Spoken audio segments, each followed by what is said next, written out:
Obama agenda keeps rolling along. Recently, a federal judge rejected an injunction to prevent Obamacare to be mandated. Joining us now, the reporter, this is Robert Scott Bell. Thanks again, Michael. Always a great honor to be with you on the Savage Nation. And this week, nullification, it's not just for Thomas Jefferson anymore. But before we get to that, I think I have to comment on the 72,000 stimulus payments that evidently went to dead people. And I just have this sneaking suspicion that if at least a portion of those people had read your nutrition books, they would not be dead people. But that's another story. But actually, it does relate to nutrition because the dollar is sliding and health care is being upheld by federal judges everywhere. Well, it's not health care, disease management, Obamacare. But the federal judge, this is an interesting story, upholds constitutionality of health care law. Now, this is something that really Tom Woods talked about in his book Nullification. He says, why would you go to the federal courts to seek that they reduce their power, reduce their control over the people? How likely is it that they're going to rule in the favor of, let's get smaller? Yeah, we've been just far too big. We'll just rule against ourselves. And so we go back to history and realize that at the founding of the country, that certain states would not even sign on to the ratification of the Constitution unless they understood that they had the final say, that they were superior to the federal government. Well, but the federal government has been fighting and ignoring states' rights for years. Yeah, states' rights have been diminished over time, and I think that's a function of the indoctrination education system, recognizing that at the origins of this country, the states were superior along with the people to the federal government. The federal government was given just a very strict set of guidelines that they could not go beyond. And of course, over time, certainly the last 100 years, as the education system from the federal on down has bestowed the glories of government onto all the children that would go there. They begin to look at the federal government as superior, and then you see the people that are claiming, well, nullification, that's racist. Never mind that in history, nullification was used against certain things happening like slavery, states that didn't want to participate in the Fugitive Slave Acts and things like this. So there's a lot of misinformation obviously coming out about nullification because they're scared, they're frightened that we're on to them. The people are waking up, the Tea Parties are learning about these things and recognizing that we cannot rely upon their own courts to, let's say, back down on the power grabs and the overreach that they have achieved for a long time now. Exactly. So in the federal case out of Detroit last Thursday, where they were rejecting a request for preliminary injunction to halt the healthcare overhaul signed into law by Obama way back in March, Judge George Karam-Stee upheld the constitutionality of the law, finding that Congress does possess the authority under the Constitution's Commerce Clause, which means they can do anything, of course, to basically require that Americans purchase health insurance. And we've talked so much about this, there's nothing healthy about it.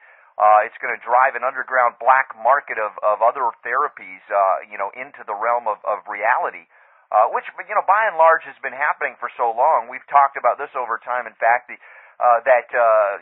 claims made by dietary supplement manufacturers or even farmers, for instance, the cherries, we bring them up again, the fact that they can reverse gout.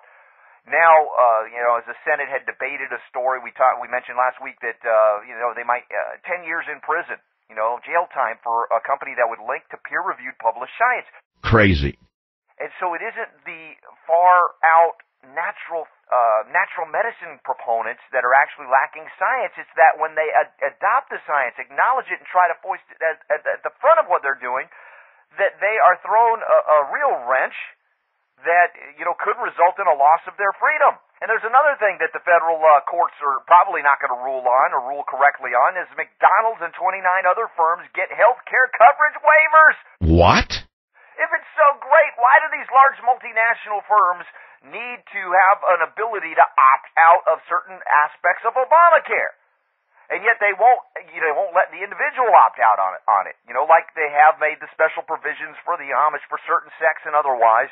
And as I've said, if there's equal protection under the law, that means everybody has the religious freedom to opt out, which is what they don't want to have acknowledged. And that kind of resurgence leads us back to the concept of state nullification, or perhaps even individuals with religious beliefs that say, I don't want to deal with the sorcery of government-sanctioned, FDA-approved, modern synthetic drug medicine. It's obvious that to the Obama administration, some religions are far more equal than others.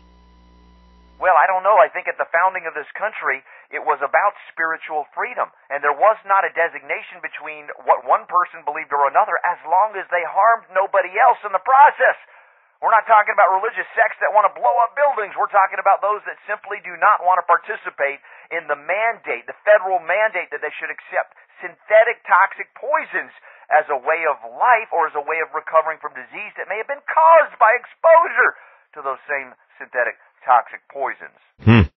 Of course, those that still eat at fast food restaurants may be more likely to need whatever drugs they're throwing at you through Obamacare. But I think it's obviously a really wrong-headed approach to address the issues, as you've talked about in your books over the years, that we're dealing again with nutritional deficiencies, just like with the crisis of currency that is occurring. The fact that we cannot subsist on Twinkies for food morning, noon, and night and expect to be healthy, and now we're finding out, clear as day, I believe, as the world is looking at the Federal Reserve printing up more and more paper dollars out of thin air, that we can't subsist on Twinkies for money. They disavow any kind of history or historical basis for any of the laws that were written into the Constitution to limit the federal government. Whether it be the Coinage Act of 1792 that said only gold and silver was money, or whether it be issues such as religious freedom, that we could not be forced to participate in certain medicines that some people would claim to be sorcery, which is the origin. We go into word origin and pharmacia, pharmakia. It's sorcery. Right. Some people simply wish not to participate. They don't want to force anybody not to. They just don't want to do it for themselves or their families. The majority of Americans reject this Obamacare. Maybe this is an explanation as to why 63% of Americans are angry at policies of the federal government and 43% are very angry. You know, if your neighbor did this to you, if your neighbor forced you to accept medicines that you didn't want to use, you'd be ticked off. And I think that's where this concept of nullification comes back around now, coming back into vogue, so to speak. People are going, hey, how do we take this federal behemoth and chop it down to size? And it simply is the states recognizing, as they did with Real ID. I mean, you don't see Napolitano, authorizing the tanks to roll into the states that are not participating in Real ID. And whatever you believe about medical marijuana, medicinal marijuana laws, the fact is they haven't rolled into California and other states that have said, okay, no more of this federal stuff. It's not the constitutional role of the federal government to legislate that issue. It's a state issue. Well, because it fits into their agenda.